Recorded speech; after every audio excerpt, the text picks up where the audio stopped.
Hi everyone, welcome back to the channel on a wonderful afternoon, emphasis on the word afternoon. Celtic have beaten Ferencvaros 2-0. I actually had to ask Ryan, who's with me, what the score was, because it felt like a lot more than that. Yeah, Ryan, your thoughts on a really good afternoon. By the way, everyone, let us know if you can hear us. I should point that out. We've had a couple of technical issues, so... Absolutely delighted. Ange ball's in full flow, I would say. 2-0 could have been 5 or 6 easily. I mean, you look at the penalty, you look at the chance for Jota, other chances in the game as well. Absolutely delighted with the way that we're playing just now. We seem to have a real identity, especially in midfield, defence, attack, everywhere really. Really delighted with the way that this team's going, and I think something special is happening at Celtic for sure. What was the pleasing bits then? I mean, there was so many, but what sprung out to you from that performance? Jota, basically Jota. The guy is absolutely phenomenal. If we have got to be signing this guy permanently. I mean, 6.6 million. That he's. It seems to go up every single week. It should do. I think we'd be robbing Benfica for paying only 6 million for this sort of play. I was walking out of the game today. I was like, this guy shouldn't be playing for Celtic. He should be playing at a higher level. He should be playing in the Champions League tonight. He's the kind of player we play against in Europe, and he tears us apart. He's a sublime player. Listen, we're going to chat about him fully, I'm sure. So many positives today, so many that we're going to be able to speak about. Let's go all the way back into when the team was announced, probably about 10:30 or something this morning. Felt like it. I know, it's been a long day. What was the thoughts? I think the main one, obviously, Bolingoli dropped out. He's not in the squad for the Europa League. Montgomery came in. Obviously Turnbull and Rogic were a major talking point again, but they went on to play quite well. What was your thoughts when the team first came out? Yeah, I was quite happy that there wasn't as many changes. I wanted a settled 11. Obviously with Bowley going out, he hasn't registered. That was a mistake that was made a couple of months ago, but we can't do anything about that really. It's good to have a settled 11 or 10-11 that we can rely on every week in, week out, because we didn't have that for the past month or so. We've had to make loads and loads of changes, so it's great that we have this settled team to sort of go out and do the business really. I always worry about having Rogic and Turnbull in the middle, but I thought they did alright again today. Do you think, is that just, grown arms and legs though?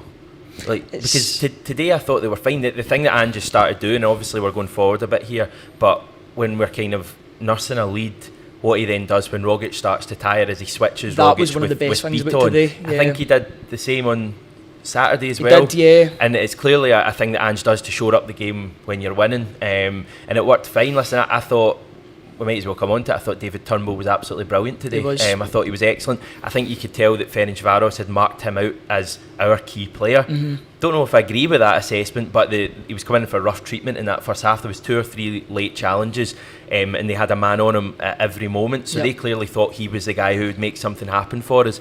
But I thought he was brilliant today. Frustrating kind of first half. They can be, the team in general, we played some good stuff. We kind of moved the ball about, neat and tidy I would describe it as, but I just was looking for that kind of player to commit someone, to create a chance, and I felt the first half we just kind of lacked it. What was your assessment in the first half? I think we were sort of feeling our way into the game, and it just so happened that half time sort of crept up on us, but we were getting better as the half progressed.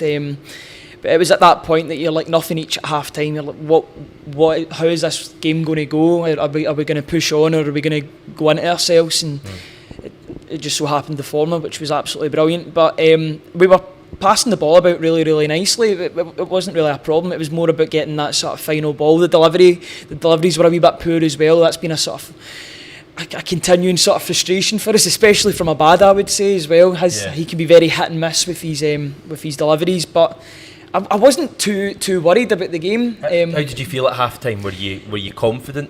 I mean, it's easy to say after a 2-0 win, but I kind of felt today that we were going to find that breakthrough at one stage. I thought we were the dominant team in that game all the way through. Absolutely.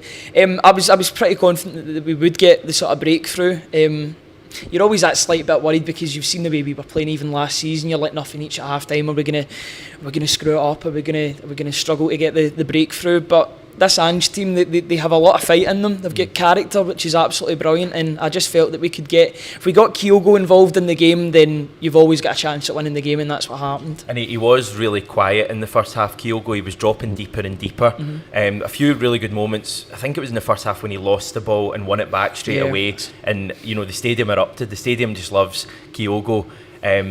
but first half, some neat and tidy football, but I think, you would say that we didn't really create any massive chance. I think Jota had one that the keeper blocked with his leg. Second half, however many minutes were on the clock when we scored that goal, I don't know if you'll see many better goals in Europe this week in terms of it starts in our own corner. It's Jota, and rather than just hoofing it long, he tries to play football. Montgomery, who I thought had a really difficult time up until that point, did brilliantly, got the 1-2, and then Jota just plays one of the most amazing passes I've ever seen at Celtic Park. If you rewatch it, it's actually kind of sliced. It kind of starts inside and works its way out.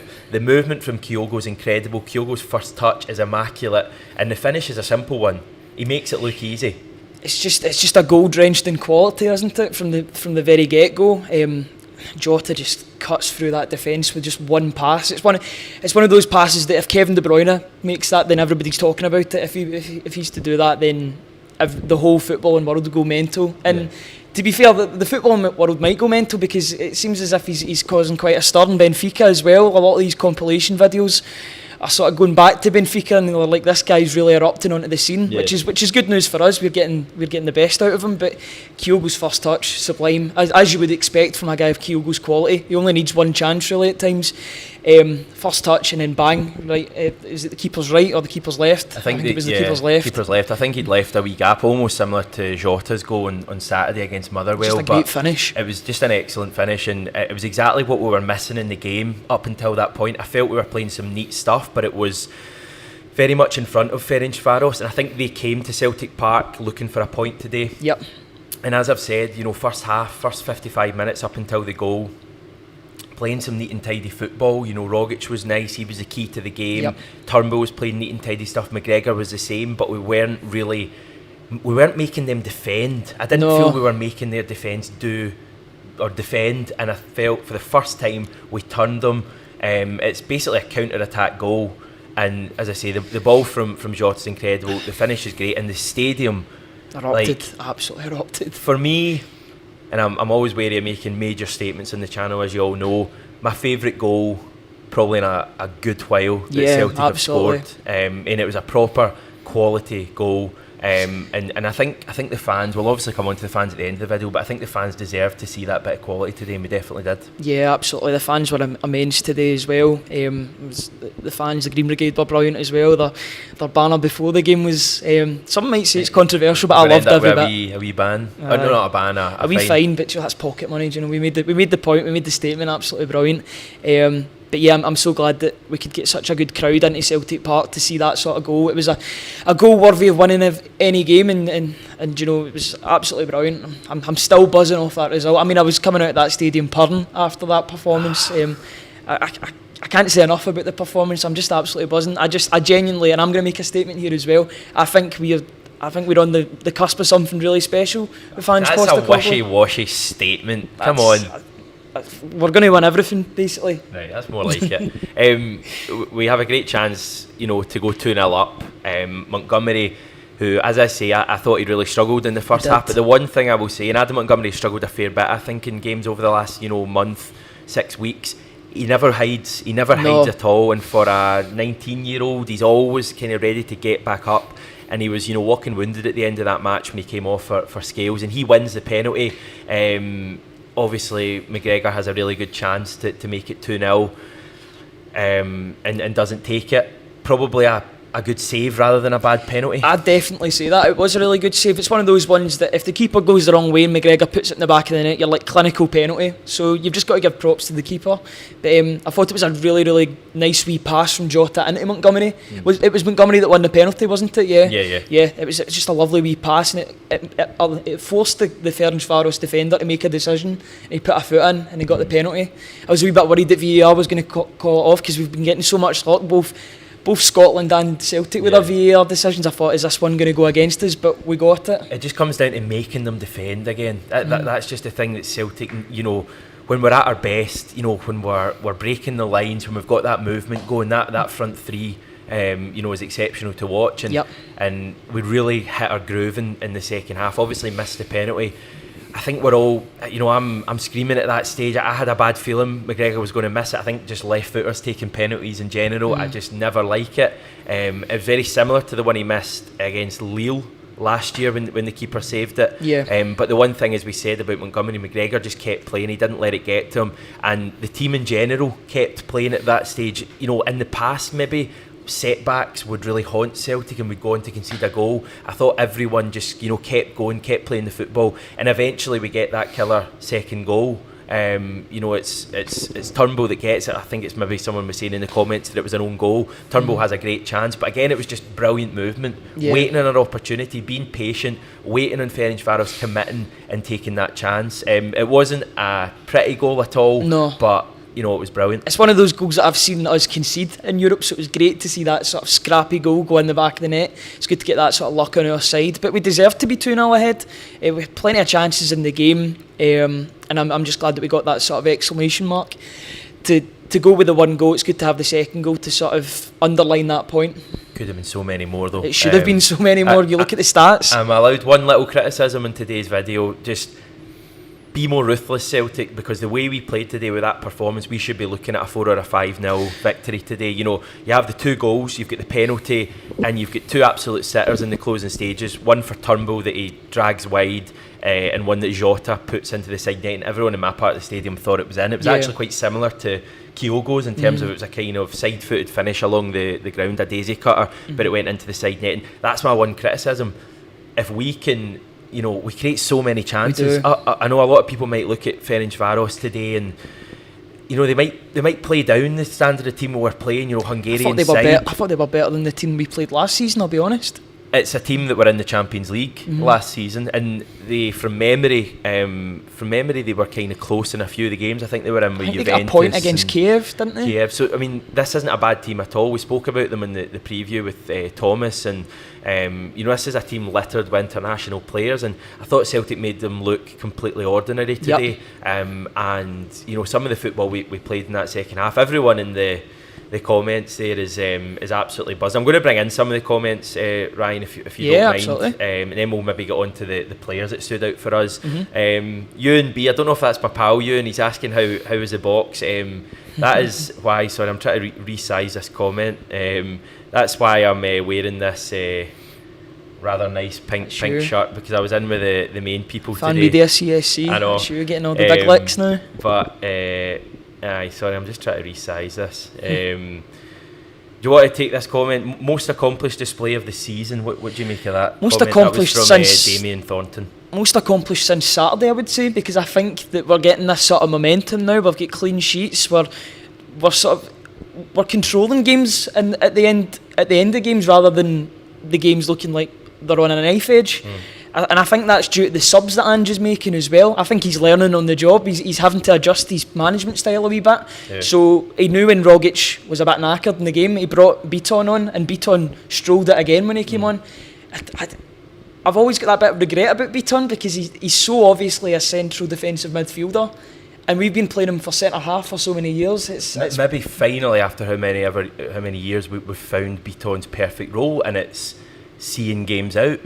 Maybe Ange just stumbled across this perfect system that is, put Rogic on, give him his 60-65 minutes, and then when you need to shore things up a little bit, obviously you're not going to need that every game. Hopefully Saturday, for example, you're going to be 2 or 3 up at that stage and you don't really need to shore it up. But he's a perfect, Beaton gets a hard time, but he's an experienced international player who can come into that, and I just thought he was brilliant. And a separate point, I thought a great sign, all the subs that came on today, they made a difference, and they made an impact. None of them just came on and made up the numbers, from Giacomakis to Mikey Johnson. We got a comment in there, apologies by the way, I can't get comments on screen, but I'll still read them out. It was Shonzo was saying that Mikey Johnson was incredible, and I think everyone would agree with that. He looked so sharp. Even Liam Scales, when he came on, played well, and I think playing out of position as well. That's always a great sign for a team when players are coming on into a tough match and they're hitting the ground running. Nobody really took time to get into that match today. For me, that's a sign of a squad that is, fully knitted together and is willing and really wants to make an impression. Yeah, and they want to get into the team as well, because these guys are on the subs bench. They're desperate to get a starting place, so they need to come on and make a good impression.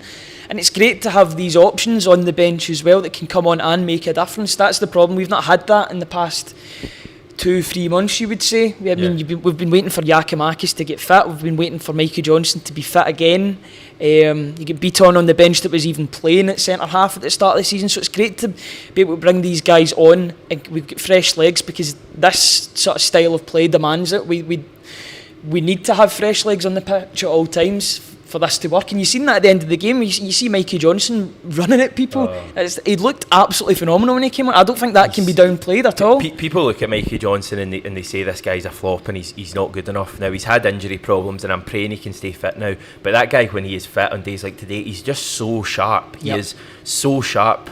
And I thought he was excellent when he came on today, and he just gives Ange more options going into Saturday now, because for me, I'd be looking at maybe possibly playing Jota on the right and playing Johnson from the start and giving Abada the rest, because I think Abada maybe is the one at the moment that's going through a tougher period. But you know, the subs that all came on, as I say, Giakoumakis I thought did well, held the ball in, won a few free kicks, exactly what the team needed at that stage. Near Beaton, we've touched on Liam Scales. I thought Liam Scales was absolutely fine when he came on. I said earlier on he was playing out of position. He did come on as left back, didn't he? Yeah, he was playing at left back. I'm just trying to think. I don't know why I thought that Welsh would maybe come on in that position. I know that he was warming up a wee bit as well, but he showed enough that he definitely has a future at Celtic, and obviously Ange has been settling him in quite slowly. But I think that 2 weeks that he's had, I mean, although he was away on international duty, and it's a bit annoying that he couldn't get game time for Ireland.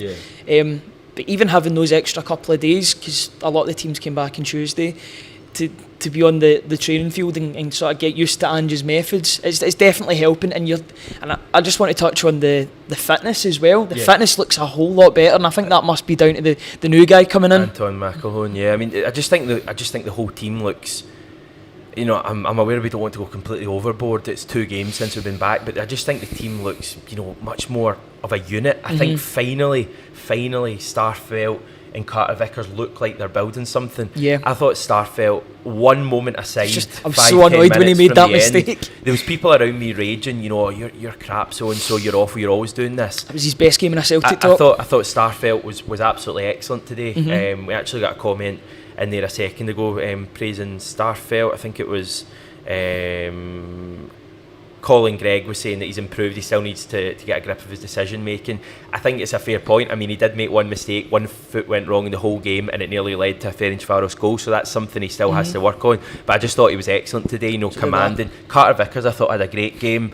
You know, you look through, Joe Hart made some really good saves. Callum McGregor was industrious, had a great game, really leading as a captain as well, in the referee's ear at all times. I've always thought with Callum McGregor, my one reservation whether he would make a great captain, is he too nice on the pitch? I think he's getting that kind of ruthless, you know, have to win. There was a tackle in the game that answered your own question there, because that beautiful tackle in the middle of the park was Scott Brown-esque, because he just wins it completely cleanly, and we go and mount an attack. He's really grown into that captaincy role, and he's proven a lot of doubters, including me, wrong, which is absolutely brilliant. I'm fine with that. Keep it coming. Right, man of the match could have been several people. The official Celtic man of the match was given to Jota. I don't think you could really argue with that. I thought it was amazing. He's a sublime player. How good do you think Jota can be for Celtic this season? Are we seeing the limit of him?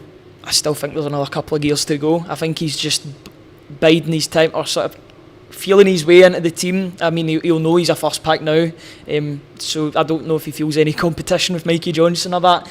We might have to accommodate other players to get Mikey Johnson into the team, which is what I would like to see. I would like to see some rotation going forward as well, because we need to keep it fresh, and players, as long as the players know the system, then it should be okay with rotation, especially the wide players, especially with Forrest coming back as well. It's good to have numbers in there, but I think Jota, the sky's the limit for this guy. This guy's got a sort of spotlight on him just now. He's the main man at the moment. I honestly don't know if I can remember a player who is so skillful with his feet. Paddy Roberts is the obvious one. Aidan McGeady another one, but Jota is just Paddy Roberts. Paddy McCourt. I meant to say in terms of, you know, with his feet, you know, in terms of just, he doesn't really do too many skills. He does the odd one, but he's just really quick feet. He's just electric. I think there's definite lightness to Aidan McGeady when he gets in those areas on the left wing, but he arguably has, a better end product. I mean, people were talking when we signed him, his one flaw was he didn't have an end product. No. Look at that ball today for Kyogo. And Kyogo, we could talk about him forever. I just love that guy so much. He was, quiet up until that goal, and then he scores it, and I loved it because he's given it this whole... I don't know what that celebration is. I'm sure someone's done some digging into it. Kyogo bot, I don't know if the Mo bot, Kyogo bot. And everyone else in that stand is doing it back to him. And I'm just thinking, this is just this is the wholesome Celtic content that we all live for. Absolutely, inject it into my veins, honestly. Do you know what I loved about that goal was the fact that there was 2 celebrations going on. Jota for his assist and Kyogo. I think he ended up under Montgomery in a strange kind of situation. I don't know what was going on there. I'm all for it. Do you know, I'm loving this togetherness in the squad. It's just everything's so fluid at the moment, and they're all buying into Andrew's methods. I mean, I don't think that's ever been in question. It's just all about is it coming off on the field, and it's definitely showing now. I know we had a couple of bad results last month, but like John says, trust the process, and the process is happening. Like those Ange mugs that I purchased yesterday say, trust the process, and the process is happening. Anything else in the game before we move on to the so-called 12th man? Do you know, I'm just buzzing about the game. I could talk about it all night. Carter Vickers, I think he'll go a bit unnoticed in the game, but I thought he was just solid as well. I don't even think, has he missed a game since he joined? I don't think so. I mean, for a last minute signing in the transfer window, he's been so important to how good we've been. Yeah.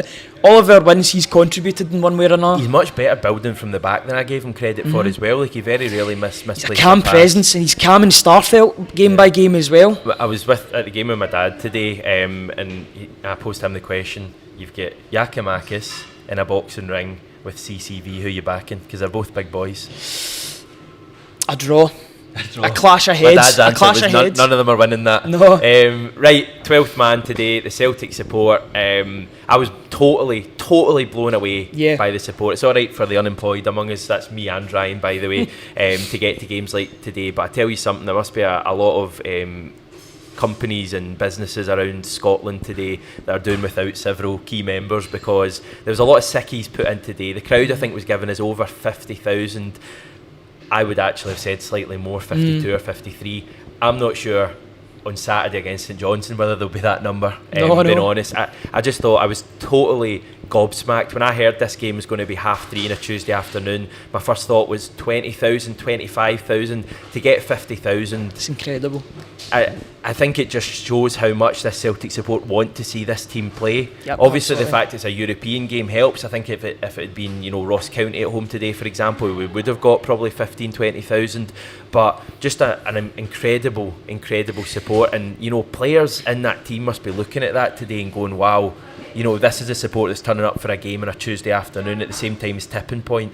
This is sorry, by the way, Jack Henry's Bruges are getting absolutely battered. We've got the game on there, and it's 4-0 to Man City. So right, we'll finish then. We'll round off there. Thanks everyone for watching this video. A brilliant afternoon for Celtic. A really convincing victory for Celtic. 3 points down the Europa League. We're chasing down the big dogs of Real Betis and Bayer Leverkusen. On the way to Seville. And who knows? See what happens with that game on Thursday night, and maybe some good news. Ryan, thanks so much for joining us there. Thanks everyone for watching. Thanks for bearing with us, and we'll speak to you very soon. Take care, and hail.